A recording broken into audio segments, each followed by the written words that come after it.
यहाँ पर आपको बताएं कि कोहाट में सोने की गैर कानूनी कानकुनी में मुलव्वस 4 मुल्जिमान को गिरफ्तार कर लिया गया है। मजीद जानते हैं डॉन न्यूज के नुमाइंदे आरिफ फयाज से। जी आरिफ, बताइएगा, कुछ सामान भी बरामद किया गया है मुल्जिमान से?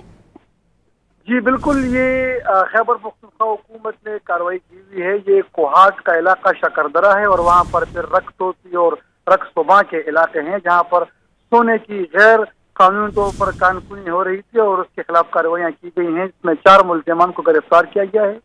ये महकमा जंगलात, मकामी इंतजामिया, पुलिस और मदीनत के एहलकारों ने मुश्तरका तौर पर 11 कार्रवाइयाँ की हैं, जिसमें तकरीबन 6.5 लाख रुपए तक जुर्माना किया गया है गैर कानूनी कारकुनों को और मजमूई तौर पर 36 मुकदमात इसमें दर्ज की गई हैं। 4 पिकअप की गाड़ियाँ हैं, 7 मोटरसाइकिलें, 21 जनरेटर, 17 फ्यूल ड्रम्स हैं और इस तरह दीगर जो सामान है तो उसको कब्जे में लिया गया है।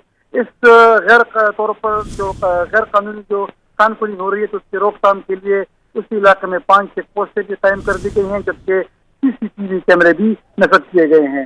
जी आरिफ फयाज अपडेट करे थे, आपका शुक्रिया।